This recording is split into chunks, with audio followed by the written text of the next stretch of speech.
അദ്ദേഹത്തിന് അർഹതപ്പെട്ടാണെങ്കിൽ അദ്ദേഹത്തിന് അർഹതപ്പെട്ടത് തന്നെ. അതിനകത്ത് ആക്ഷേപമൊന്നും ഞങ്ങൾക്കില്ല.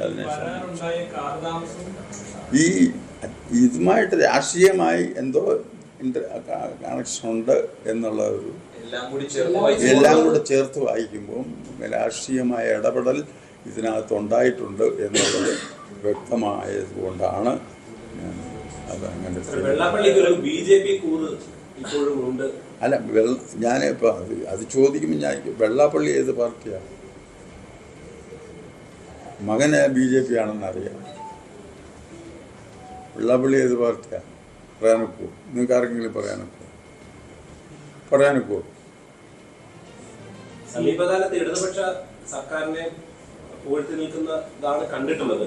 പക്ഷെ അതിനിടയ്ക്കാണ് പത്മഭൂഷണം വന്നത്. അപ്പം അവിടെ ഇവിടെ എല്ലാം കൈയുണ്ടെന്നുള്ളതാണോ സംശയം? ഇത് അങ്ങനെ ഒന്നും ഞാൻ പറയാം. അവിടെ എവിടെയും കയ്യൊന്നും ഞാൻ പറയുന്നില്ല. ഇതിനകത്ത് അദ്ദേഹം ഈ NSSന്റെ തീരുമാനത്തെ സംശയിക്കുന്നത് പോലെ ഞാൻ കൂടുതലായി സംശയിക്കുന്നു ഇവരുടെ ഈ ഐക്യത്തിൻ്റെ പിന്നിൽ ഇടപെടലുണ്ട്. ആരെയോ ഇടപെടലുണ്ട്. ആർക്കാ മകന് രാഷ്ട്രീയമുണ്ടല്ലോ? അല്ല, രാഷ്ട്രീയക്കാരനെ ഇങ്ങോട്ട് വിട്ടതില്ല. മകനെ അദ്ദേഹത്തിനൊരു ലക്ഷ്യം കാണുമല്ലോ. ആ ലക്ഷ്യമുള്ള ഒരാളിനെയാണ് ഈ ചർച്ചയ്ക്ക് വിടുന്നത്, ഇങ്ങോട്ട് വിടുന്നത്. അതെങ്ങനെ ഒക്കൂ? അപ്പം ഞങ്ങൾ BJPയുമായിട്ട് ബന്ധമാണ്, അങ്ങനെയാണ്, ബാന്ധവമാണ്. ഞങ്ങൾക്ക് ഒരു പാർട്ടിയുമായിട്ടുള്ള ബന്ധം ഉണ്ടെന്ന് വരുത്താനും ഏതെങ്കിലും സമുദായത്തിന് ഞങ്ങൾ എതിരാണെന്നോ ഏതെങ്കിലും മതത്തിന് ഞങ്ങൾ എതിരാണെന്നോ വരുത്താൻ ഞങ്ങൾ സമ്മതിക്കത്തില്ല.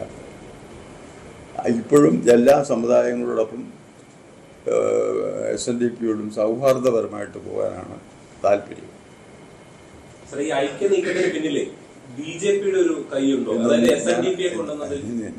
ഞാനതല്ലേ പറഞ്ഞത്. അതായത് ഒരു BJP എന്നോ ഏതെങ്കിലും പാർട്ടി എന്നോ പറഞ്ഞില്ല. രാഷ്ട്രീയ ഇടപെടൽ അതിൻ്റെ പിന്നിലുണ്ട് എന്ന് ഞാൻ സംശയിക്കുന്നു. ഇപ്പോഴും ഞാൻ സംശയിക്കുന്നു. NSS എപ്പോഴും ക്രിയാത്മകമായ വിമർശനം ഉന്നയിക്കാറുണ്ട്, പ്രശ്നാധിഷ്ഠിതമായ വിമർശനം നടത്താറുണ്ട്. NSS സമദൂര നിലപാട് രാഷ്ട്രീയത്തിൽ ഒരു രാഷ്ട്രീയ പാർട്ടിയോട് ചോദിക്കാതിരിക്കുന്നു. അങ്ങനെയൊക്കെയുള്ള നിലപാട് സ്വീകരിക്കുന്നതാണ്. പത്മഭൂഷൺ ഉൾപ്പെടെയുള്ള കാര്യങ്ങളിൽ NSSനെ ജനറൽ സെക്രട്ടറിയൊക്കെ പരിഗണിക്കാതെ കേന്ദ്ര NSS ഞാൻ വിചാരിച്ചിരുന്ന ഇതിനു മുമ്പേ തന്നെ പത്മഭൂഷൺ എനിക്ക് കിട്ടിയത്. അതെ, അതുകൊണ്ട് അതൊന്നും പറയണ്ട. എനിക്ക് അങ്ങനെയുള്ളൊരു ആഗ്രഹമൊന്നുമില്ല. ഞങ്ങൾക്ക് ആർക്കും അങ്ങനെ ആഗ്രഹമില്ല. ആഗ്രഹം ഉണ്ടായിരുന്ന എപ്പോഴേ കിട്ടിയേനെ. എന്തെല്ലാം സ്ഥാനമാനങ്ങൾ കിട്ടിയേനെ. ഗവൺമെൻറ്റിന് ഒന്നും വിഷമിക്കാതെ തന്നെ അവർ അത് നടത്തിയെടുത്തത്. പക്ഷെ ഞങ്ങളതിനൊന്നും വീഴുന്ന ആളുകളല്ല എന്നുള്ളത് കൊണ്ടാണ്.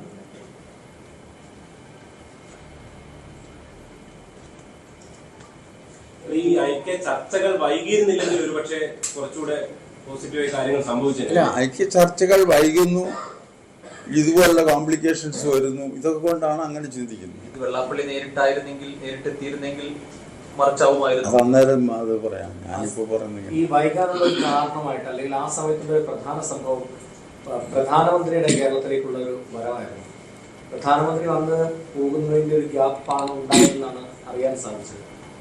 അപ്പോൾ അതൊരു രാഷ്ട്രീയമായിട്ട് തോന്നുന്നു. എനിക്കതൊന്നും അറിയാൻ പറ്റില്ല. ഞാനതൊന്നും പറയാൻ ശക്തനല്ല.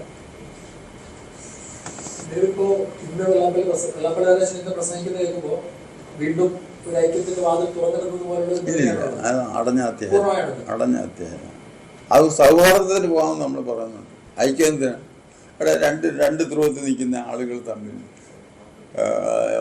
എങ്ങനെ പൊരുത്തപ്പെടും? അത് അവരുടെ പ്രവൃത്തിയിൽ കൂടെ കാണിക്കുന്നു. എന്ന് വെച്ചാൽ നമ്മുടെ ഐക്യ ചർച്ചയിൽ തന്നെ മകനായ BJPക്കാരനായ മകനെ അവിടുന്ന് ചർച്ച നടന്നിട്ടുമില്ല. ഐക്യത്തിലേക്കൊക്കെ പോയി കഴിഞ്ഞാൽ NSSന്റെ അടിസ്ഥാന കാര്യങ്ങളിൽ പോലും മാറ്റം ഉണ്ടാവുമെന്ന് തോന്നലാണ്. അത് അതുകൊണ്ടുണ്ട്. ഞങ്ങൾക്കത് നല്ലവണ്ണം ഉണ്ട്. അതുകൊണ്ട് തന്നെ അത് രാഷ്ട്രീയം സമുദായം തമ്മിലുള്ളത് ഇത് ഇപ്പം തന്നെ ഞാൻ ചോദിച്ചത് ഒരു വിഭാഗത്തിനെ മിണ്ടാതെ സൈലൻ്റായി നിന്നുകൊണ്ട് ബാക്കിയുള്ളവരുടെ ഐക്യമല്ലേ പറയുന്നത്. പക്ഷെ ഞങ്ങൾ ഉദ്ദേശിച്ചത് അങ്ങനല്ല. SNDP NSS ഐക്യം ആണ് ഉദ്ദേശിച്ചത്. അല്ല മറ്റേ ഐക്യമൊന്നും ഇപ്പം ഞങ്ങൾ ഉദ്ദേശിച്ചില്ല, വേണ്ട എന്നുള്ളതല്ല, ഇപ്പം ഞങ്ങളത് ഉദ്ദേശിച്ചില്ല. ഒരേ സമയം സമുദായത്തിന് നേതാവായി പ്രവർത്തിക്കുകയും മറുവശത്ത് രാഷ്ട്രീയത്തിന് വേണ്ടി പ്രവർത്തിക്കുകയും ചെയ്യുന്ന ഒരു സമീപനമാണല്ലോ തുഷാറുള്ള. അത് ശരിയാണെന്ന് തോന്നുന്നു. അല്ല, അത് നിങ്ങൾ പറഞ്ഞാൽ മതി, ഞാൻ പറയുന്നില്ല.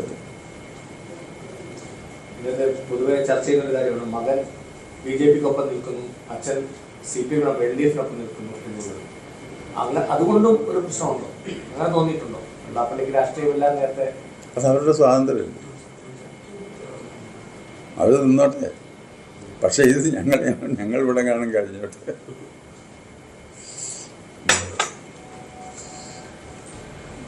ഈ വിമർശനം ചെയ്യുന്ന ആദ്യമേ പൂർണ്ണമായും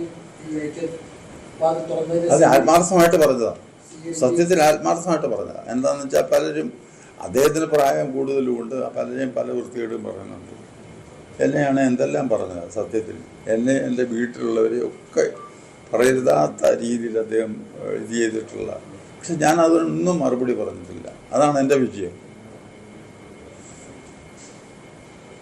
അപ്പം അതുകൊണ്ട് അദ്ദേഹത്തെ ഇങ്ങനെ ഇട്ട് കോഞ്ഞാട്ടാടുന്ന നാടൻ ഭാഷ എന്നെ കണ്ടപ്പോൾ അത് അദ്ദേഹത്തിന് പിന്നെ ഈ പറഞ്ഞ രീതിയിൽ തെറ്റാണ് എന്നൊന്ന് പറയേണ്ട ബാധ്യത ഒരു സഹോദര സംഘടനയുടെ നേതാവ് എന്നുള്ള നിലയിൽ എനിക്ക് വന്നു ചേർന്നു. ഞാനത് പറഞ്ഞു അതിപ്പോൾ ഐക്യത്തിലോട്ട് കയറി കഴിഞ്ഞപ്പോഴത്തേക്ക് വിധമങ്ങ് മാറി. അപ്പം നമ്മുടെ അനി പറഞ്ഞതുപോലെ നമ്മുടെ അടിസ്ഥാന മൂല്യങ്ങൾ തെറ്റുന്നതക്ക രീതിയിലേക്കാണ് പിന്നെ കാര്യങ്ങൾ പോകുന്നത്.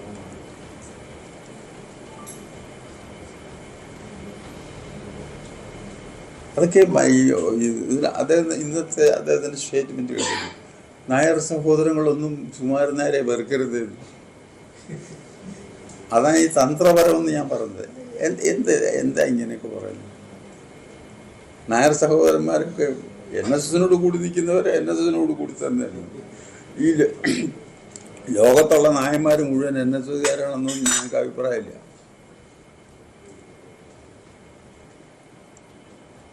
NSS ഒരു സോഷ്യൽ ഓർഗനൈസേഷനാണ്. അതിനകത്തുള്ള അംഗങ്ങൾ അവരെന്നെ ഒന്നും മറുകത്തൊന്നും.